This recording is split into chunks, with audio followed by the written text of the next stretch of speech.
but what we're doing is great, and you can hear me proselytize, but nothing says more than a client attestation. So I'm really pleased to introduce Ben. And, as we kicked off this, you heard Ben's got over 20 years of experience in the technology industry.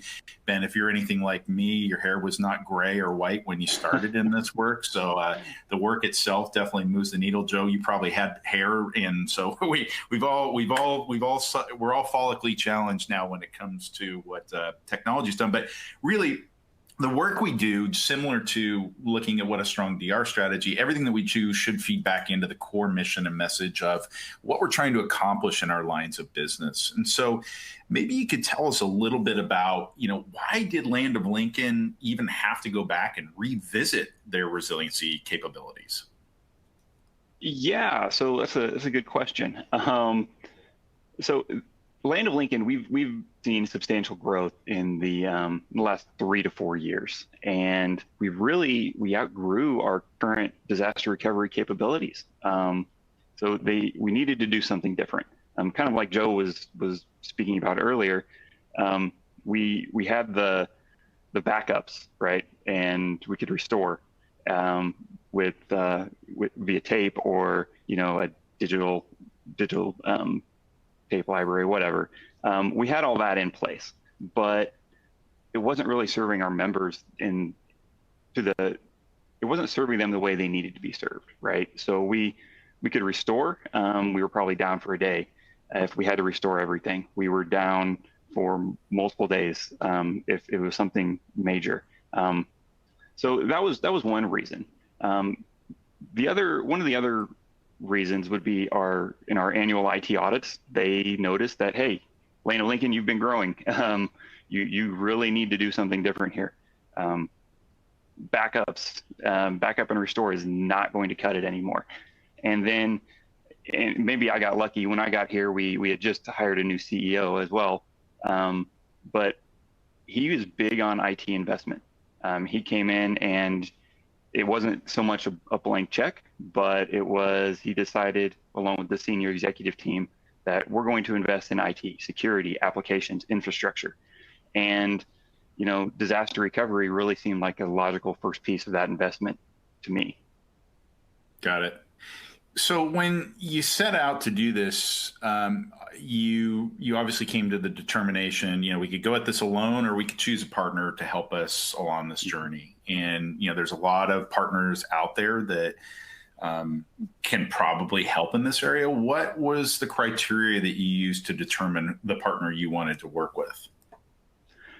Well, I guess, it kind of goes back to, we can always do it. At least as IT guys and women, we think we can solve any problem. We can do everything, and we'll do it at the lowest cost whatsoever. However, we may not be the experts in it.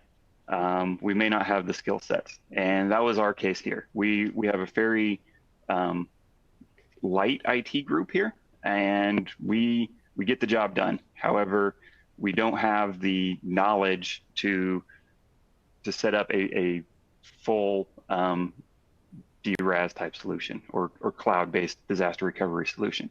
We just don't have that skill set. So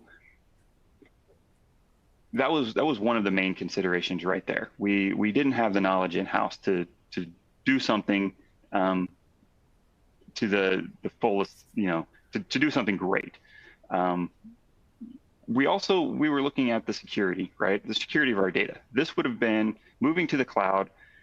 This was going to be the first time we had ever put this much sensitive data in the cloud, away from our data center here at one of our branches. And we were looking for somebody that was going to do that well, was going to guide us through that process. We didn't want to solve one problem, disaster recovery, and open up 15 more because we didn't do security correctly. It just would have been a headache upon headache upon headache. And then, after that, we were looking for somebody that could, and this is so cliche, so I apologize to everybody, but we were looking for somebody that was going to really be a partner and not just do the project for us, but actually bring us along as well. during the project. So somebody that can give us the skill sets and give us the knowledge that we are lacking and teach us how this works and how to maintain and all that. And then aside from that, you're looking at your standard disaster recovery considerations. Can our RPO and RTO metrics be met? Can the solution that we're looking at, can that solution fit into our unique IT infrastructure? How fast can this partner get our solution up and running? Can they scale quickly if we need it? And what are what would prevent us from scaling? And then redundancy, right? DR redundancy. If we're looking at moving to the cloud or moving to a disaster recovery solution, we're here in Central Illinois, and if we went with a provider in St. Louis or Chicago and a massive natural disaster, we would want to be able to still recover, even if St. Louis got hit and Decatur, Illinois got hit. And of course, finally, cost. That's always the big one, right? Especially for small and mid-sized credit unions. We're looking at, does the solution that we're going with make sense financially? Does the partner, can they provide everything we need at a cost that doesn't break the bank, so to speak? The value has to be there. So those are the big things we were looking at. Is the value in the business case? Can we make the case to move ahead? Yeah, a lot of people do look at the thing of partnership as potentially being cliche, but I think it can't be underestimated enough, the people impact of how this stuff works, right? The knee jerk for many organizations is, gosh, going to the cloud, what does that do to my job? And I think that at InterVision, our approach is a little bit different, where we want to help organizations see, hey, your job doesn't go away, but we have an opportunity to teach you new skills on how to manage the cloud and your workloads in it. So as we, maybe kind of go back to the, all right, great, we've selected InterVision. Now we want to implement DRaaS and get away from our traditional approach, and now we're going to AWS. How did that process kind of flow, based on your observations? From my standpoint, it was painless, right? As painless as a big project like this can be. You're going to have issues that crop up, and you're going to have problems that you have to work through. From InterVision standpoint, it may have been a little a little more frustrating. We were novices, right? We hadn't really moved to the cloud yet, and like you mentioned, it was probably like pulling teeth and dragging us along in order for us to get comfortable with where we were going. And it made sense financially, and on paper everything made sense. But when you start to put it all together, a lot of questions come up and a lot of concerns start to crop up that you might not have thought about at the very beginning. We worked through all of those at the very beginning of the project, and then it was from there on. I would say it was relatively. It was run just like another large project. I have a very small IT team here. And really, InterVision, you guys did a lot of the heavy lifting for us. Like I said, you brought us along, you showed us what we needed to know, and you taught us along the way. But as far as all the configurations and all the engineering, that was laid on your shoulders. And like any other big project, we've got your standard kickoff meeting, design meetings, and then, of course, status meetings. The process was smooth and seamless. The piece that I really liked was at the end, we came together and built our playbook for when we do have a disaster and we do have to recover. You guys walked us through that step by step and built it in tandem with us. And then we're there for our first testing and certification of the new environment. That was probably the best thing that to me anyway out of this whole process. And our any issues or concerns dealt with right away. And then, I mean, one thing that does kind of stick out, we had I call it major, might not have been as big as what I was thinking, but a major design change at the very beginning. One of our other vendors, our managed network provider, they went back and forth on whether they could support a virtual SD-WAN appliance. So in the beginning, we wanted our DR environment to be just another branch on our SD-WAN. However, that wasn't able to happen. So after a lot of gnashing of teeth on my part and going back and forth, we finally decided on another solution that works just as well. So, it's being able to take stuff like that in stride that was great from my perspective. Like I said, a lot of your standard problems, but nothing that we couldn't work through.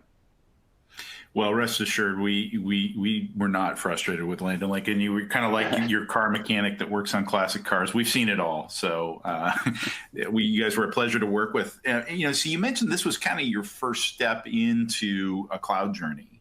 Based on this, how does this now help you think about the rest of your cloud journey, and how does it position you towards further cloud adoption?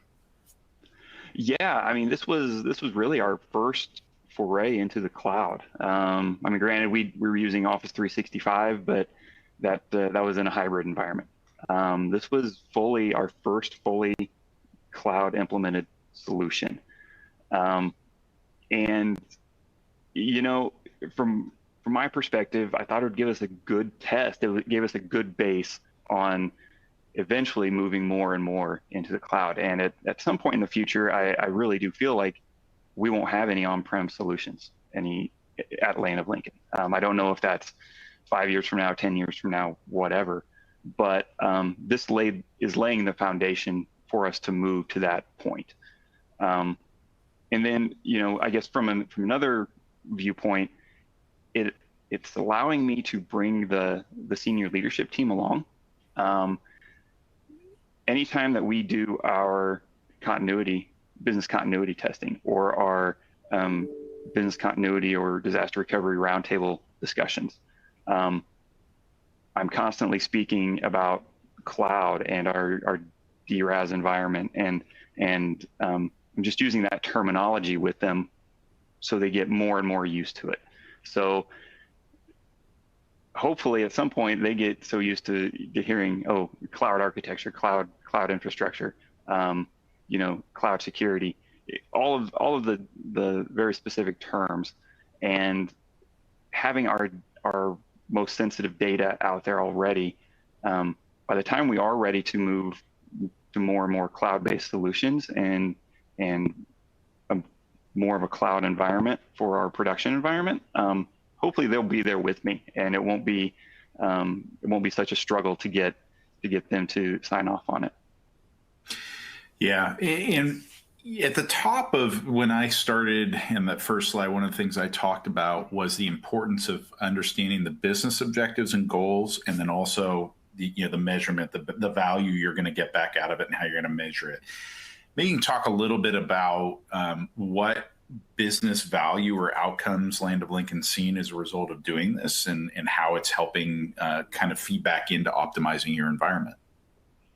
Yeah, so, I mean, with a lot of things IT, it's very hard to put a purely business value on, right? So I can't say, oh, because we moved to a DRaaS solution that we're saving this many man hours, or it's easier on cost, right? I can save this much cost, or we're providing this much better service. That's difficult to put a finger on. But in terms of member service, it's not so much the at least the way I sold it to my leadership team. It's not so much the us saving that money. It is what are we going to do with the time that we've saved, that since we're not maintaining 2 data centers, right? What can we implement now that is member facing, that is customer service or member service centric, that will allow the credit union as a whole to serve them better? And we've already seen that. So this was at least one of our first big projects in 2020, I think, 2021, 2020. And since then, since we're not maintaining so much hardware, we've been able to upgrade our online banking platform. We've been able to provide a better mobile banking experience.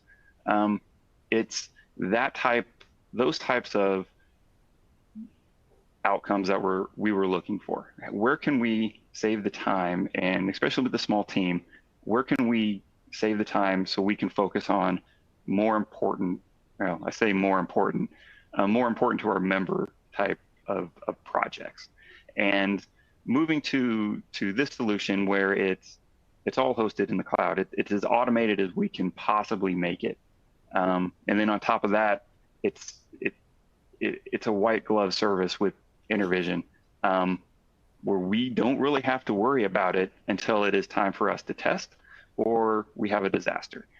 And that's where I think the business value comes from, is mostly we don't have to worry about it. The IT group can focus on making our employees as productive and efficient as possible and giving our members the best experience possible.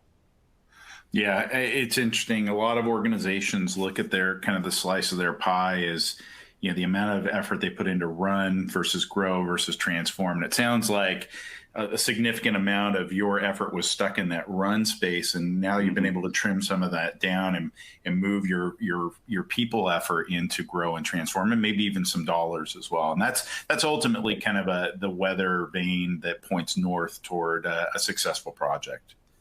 Right, and you speak of the dollars, the costs. I mean, I don't want to sell that short. For us, it made financial sense, right? To move to a cloud solution. We didn't have real estate's at a premium for us right now. We just don't have the space to host another data center. And leasing space somewhere it's expensive, and plus buying the hardware, the licensing, everything else, it adds up. And for something that you may turn up two, maybe 3 times a year for tests.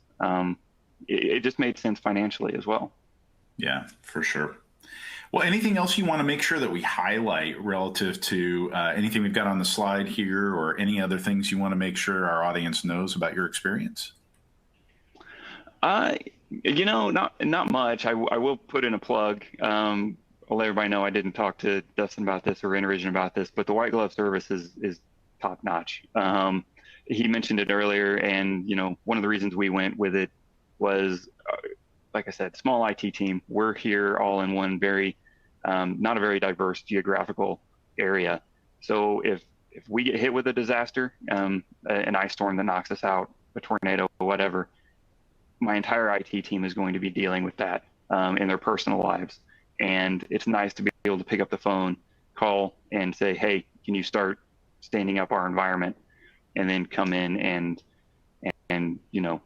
do a little bit of testing before we go live with it. So that's it. I would highly recommend that. Well, it's nice. Let's hope you never have to make that call. Right.